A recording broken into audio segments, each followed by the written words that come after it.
स्वागत है आप सभी का हमारे YouTube चैनल पर जिसका नाम है सौरभ क्लासेस। आज मैं आधुनिक भारतीय इतिहास से भारतीय संविधान के निर्माण की प्रक्रिया यह विषय लेकर उपस्थित हुआ हूं। तो चलिए बिना समय गंवाए इस विषय को प्रारंभ करते हैं। भारतीय संविधान के निर्माण की प्रक्रिया। संविधान किसी भी देश की आत्मा होती है क्योंकि इसके अनुसार सरकार तथा प्रशासन चलता है।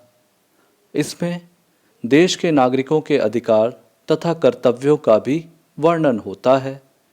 इसमें सरकार के ढांचे अर्थात विधायिका, कार्यपालिका और न्यायपालिका का वर्णन होता है। इस प्रकार यह पूरे देश की रीढ़ होती है। स्वतंत्र भारत में संविधान बनाने का कार्य एक संविधान सभा को सौंपा गया था, लेकिन यह प्रक्रिया आज़ादी के पूर्व ही प्रारंभ हो गई थी। दरअसल भारत के लिए संविधान बनाने का विचार स्वराज पार्टी की मांग तथा 1928 के नेहरू कमेटी रिपोर्ट में निहित था, लेकिन 1934 ईस्वी में कांग्रेस ने भारत का संविधान बनाने के लिए संविधान सभा की बनाने की मांग की, लेकिन ब्रिटिश सरकार ने इस ओर कोई ध्यान नहीं दिया।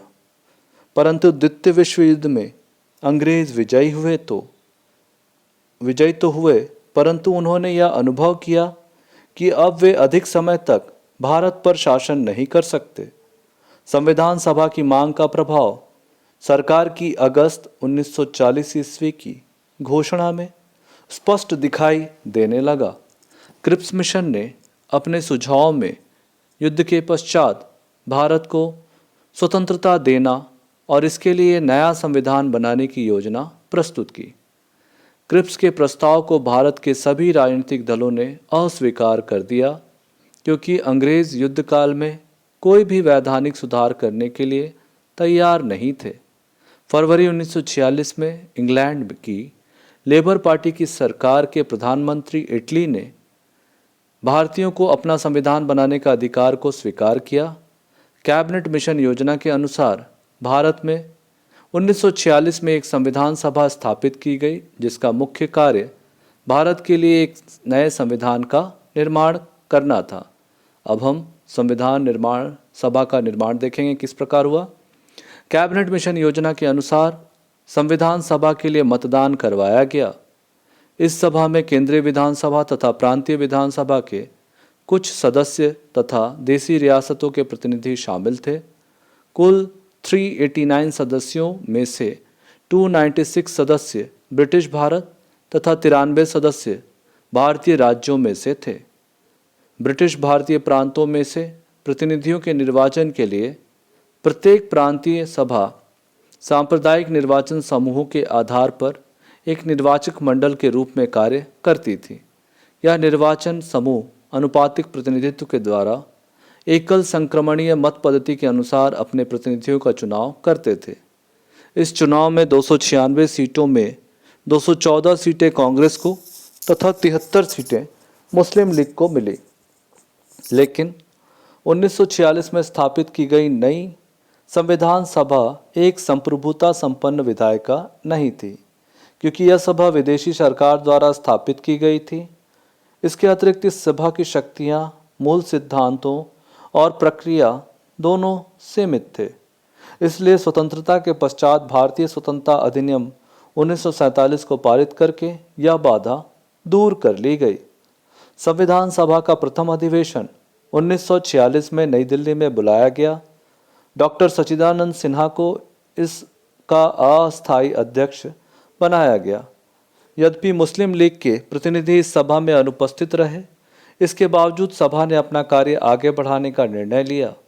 11 सितंबर 1946 को सभा ने डॉक्टर राजेंद्र प्रसाद को अपना स्थायी अध्यक्ष चुना। इस सभा के प्रमुख सदस्य राजनीतिक नेता तथा विद्वान जैसे Pandit Jawaharlal Nehru, Sardar Vallabh Bhai Patel, doctor K M. Munshi, Acharya Kripalani, doctor Shyama Prasad Mukherjee, Sardar Baldev Singh, doctor S. Radhakrishnan, doctor Bhimrao Ambedkar, sir Tej Bahadur Sapru, H.N. Kunzru, A.K. Ayyar, doctor H.K. Mukherjee आदि थे। एंग्लो इंडियन लोगों का प्रतिनिधित्व फ्रैंक एंथोनी ने तथा पारसियों का प्रतिनिधित्व डॉक्टर पी मोदी ने किया। सरोजिनी नायडू, दुर्गा भाई देशमुख तथा विजय लक्ष्मी पंडित ने स्त्रियों का प्रतिनिधित्व किया। इससे यह स्पष्ट होता है कि संविधान सभा में देश के सभी वर्गों के लोग सम्मिलित थे। इस प्रकार सभा राष्ट्र का एक लघु रूप थी। अगस्त 1947 में देश के विभाजन के पश्चात इस संविधान सभा में केवल 308 सदस्य रह गए थे। इस सभा को देश तथा राज्य के संविधान निर्माण का अधिकार था। अब हम इसके उद्देश्य संबंधी प्रस्ताव को देखेंगे।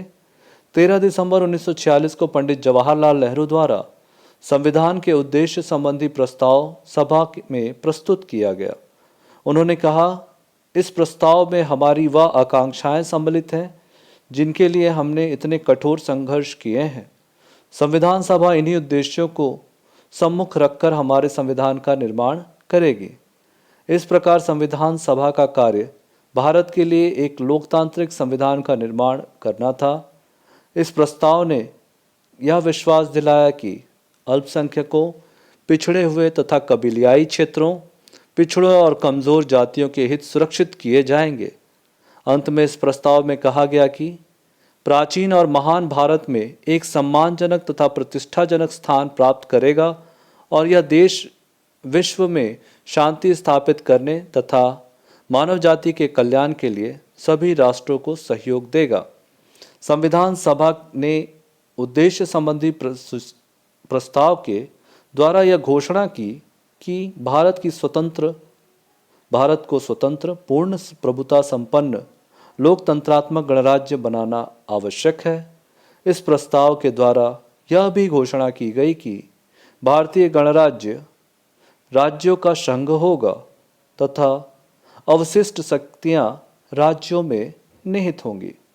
अब इसके लिए कुछ समितियां बनाई गई, उनके बारे में देखेंगे। समितियों में संविधान सभा ने नए संविधान के सभी पदों पर कार्य करने के लिए बहुत सी समितियां नियुक्त की तथा इन विभिन्न समितियों द्वारा तैयार रिपोर्ट पर विचार किया गया। पंडित नेहरू ने 1947 को संघीय अधिकार समिति की रिपोर्ट प्रस्तुत की। इसके बाद पटेल ने अल्पसंख्यकों तथा मौलिक अधिकारों से संबंधित रिपोर्ट प्रस्तुत की। इसके पश्चात समितियों की रिपोर्ट आने के बाद 29 अगस्त 1947 को डॉक्टर भीमराव अंबेडकर की अध्यक्षता में प्रारूप समिति की नियुक्ति की गई। फरवरी 1948 को संविधान सभा द्वारा तैयार किए गए संविधान के ड्राफ्ट को एक पुस्तक के रूप में प्रकाशित किया गया।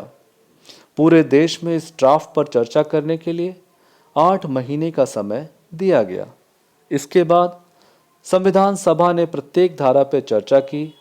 इस दौरान 7,635 संशोधन प्रस्तुत किए गए, जिनमें से 2,473 संशोधनों पर वाद विवाद हुआ। इस प्रक्रिया को पूर्ण करने में लगभग 2 वर्ष 11 माह और 8 दिन का समय लगा। यह कार्य 11 अधिवेशनों में संपन्न हुआ। मूल संविधान में 395 धाराएं, 22 भाग तथा 8 अनुसूचियां थीं। 26 नवंबर 1949 को संविधान सभा के अध्यक्ष डॉक्टर राजेंद्र प्रसाद ने इस पर हस्ताक्षर किया और 26 जनवरी 1950 को देश का नया संविधान लागू हुआ। इसी दिन डॉक्टर राजेंद्र प्रसाद ने भारत के राष्ट्रपति की शपथ ली। इस प्रकार से हमारा यह विषय यहाँ समाप्त होता है। आज के लिए बस इतना ही। धन्यवाद।